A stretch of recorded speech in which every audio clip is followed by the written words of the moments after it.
Dari luka menjadi saksi kebangkitan. Kisah Maria Magdalena kita bisa membaca di Yohanes 20. Saudara, pada fajar yang menggigil, Maria Magdalena berdiri di ambang luka dan cahaya. Ia adalah perempuan yang pernah dibelenggu oleh 7 roh jahat, saudara. Bayangkan 7 roh jahat, satu roh jahat saja.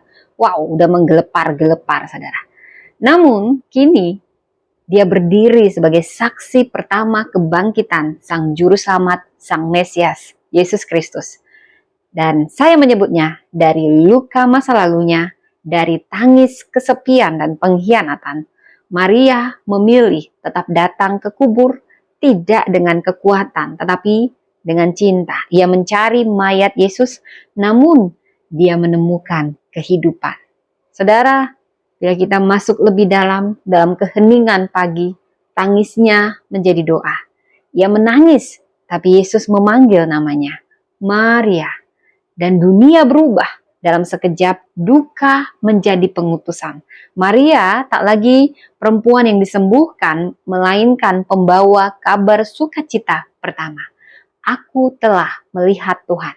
Yohanes 20 ayat 18. Dia adalah saksi kebangkitan, perempuan yang dari luka menjadi suara pertama pengharapan. Dalam diri Maria kita melihat perjalanan perempuan yang disembuhkan, dikasihi, dan diutus. Saudara, bila kita mengeksposisi Yohanes 20, kita tahu latar belakang historis dan budaya, di mana di zaman Yesus kesaksian perempuan tidak dianggap sah di pengadilan. Namun Yesus melakukan banyak transformasi dengan kedatangannya. Yesus justru menampakkan diri pada seorang perempuan untuk pertama kalinya.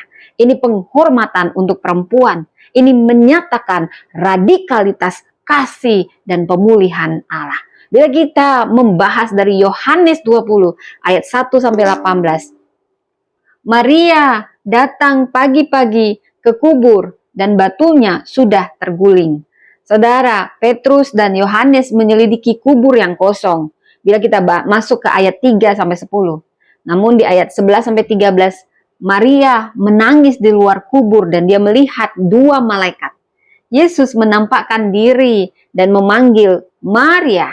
Lalu Maria diutus untuk menyampaikan kabar kebangkitan. Saudara, di sini ada makna teologis yang dalam. Allah memilih yang lemah untuk mempermalukan yang kuat. Kebangkitan Kristus adalah pertemuan pribadi, bukan sekedar doktrin, tapi panggilan dengan nama kita. Pemulihan sejati membawa pada perutusan. Saudara, Lukas 8 ayat 1 sampai 3. Di sini kita bisa melihat bagaimana sebelumnya Maria disembuhkan dan dia melayani Yesus. Dan di Yohanes 11 ayat 25 sampai 26, Yesus adalah kebangkitan dan hidup. Dan sebenarnya apa yang Maria lakukan sudah ada dinubuatkan di Mazmur 30 ayat 12. Tangisku kau ubah menjadi tari-tarian. Itu yang tergenapi dari Maria Magdalena. Dari sini kita belajar 7 teladan Maria Magdalena. Pertama, teladan kesetiaan dalam penderitaan. Yohanes 20 ayat 1. Kasih yang tak bergantung pada situasi. Maria setia bahkan saat doanya belum dijawab. Dan seakan-akan tidak dijawab. Saudara, kita ditantang untuk memiliki kesetiaan. Yang kedua, kita belajar teladan keberanian mengungkapkan emosi. Kuncinya di ayat Yohanes 20 ayat 11. Maria menangis, ini bentuk kasihnya. Kasih yang begitu tulus kepada Kristus. Perempuan dan setiap kita boleh menangis, tapi tetaplah kuat. Menangis akan membantu kita melegakan emosi kita. Saudara, yang ketiga kita belajar dari Maria Magdalena, kepekaan rohani. Maria Magdalena, kuncinya di ayat Yohanes 20 ayat 12, dia mengenali kehadiran ilahi. Dia tahu yang memanggilnya adalah Kristus, karena itu panggilan yang berbeda. Kita perlu melatih hati kita untuk peka akan suara Tuhan. Dan yang keempat, responsif pada panggilan Yesus. Saudara, Yohanes 20 ayat 16, ini panggilan Tuhan yang bersifat pribadi. Tuhan menyebut nama kita saat luka terdalam kita. Kitalah yang tidak peka. Saudara, yang kelima, teladan kerelaan diutus. Yohanes 20 ayat 17-18. Maria dipulihkan untuk diutus. Pemulihan selalu membawa misi. Pemulihan selalu membawa misi.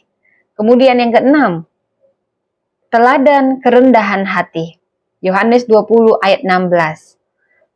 Ketika Maria mendengar namanya, dia pun menyebutnya Rabuni.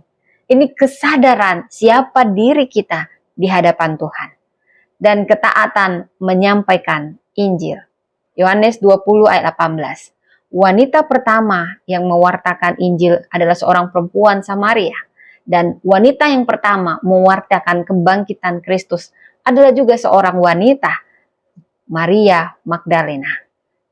Saudara, itu membuktikan baik laki-laki dan perempuan memiliki tempat yang sama di hati Yesus untuk menjadi panggung misi Kristus dimanapun. Dari Maria, memang harus ada yang kita waspadai. Janganlah kita terjebak dalam luka masa lalu kita. Mungkin kita setiap orang kudus punya masa lalu. Dan demikian pula setiap orang berdosa punya masa depan. Luka kadang bisa membutakan dari melihat penggenapan janji. Dan Maria Magdalena yang harus kita waspadai. Ketika kita mencari Yesus, jangan dalam bentuk yang lama. Maria mencari jasad Yesus awalnya. Dia tidak mengerti bahwa Yesus sudah bangkit. Karena itu, carilah kebangkitan, bukan jasad, saudara. Dan jangan takut diutus karena status. Siapapun engkau, backgroundmu tidak menentukan masa depanmu. Tapi hatimu saat ini dan kemurahan Tuhan akan mengubah masa depanmu menjadi masa depan yang cerah. Maria adalah perempuan, tapi dia diutus. Saudara, saat Tuhan menyebut nama kita, air mata kita pun berubah menjadi amanat, menjadi misi, menjadi saksi. Tangis yang mengutus, demikianlah saya menyebut kisah Maria, kebangkitan di tengah luka.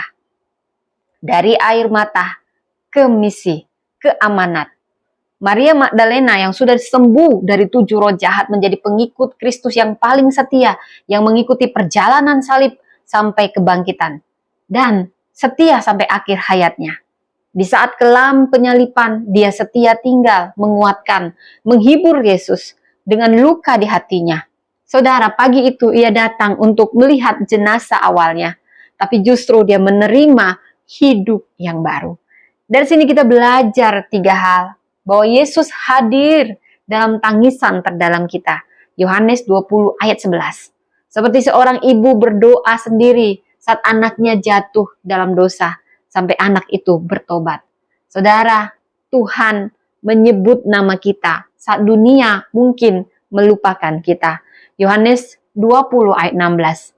Di dunia yang berisik ini, suara Tuhan terdengar paling dalam. Air matamu adalah jalan kepanggilanmu. Dari Yohanes 20 ayat 17-18. Kita melihat bagaimana tragisnya luka terdalam kita, tangis kita, dan percayalah saat kita membawanya kepada Tuhan, kita akan diutusnya sesuai panggilan. Air mata bukan akhir, tapi justru awal perutusan. Tuhan tidak lupa menyebut nama kita, bahkan saat kita sendiri lupa terhadap diri kita sendiri. Saudara, kisah Maria adalah kisah kita.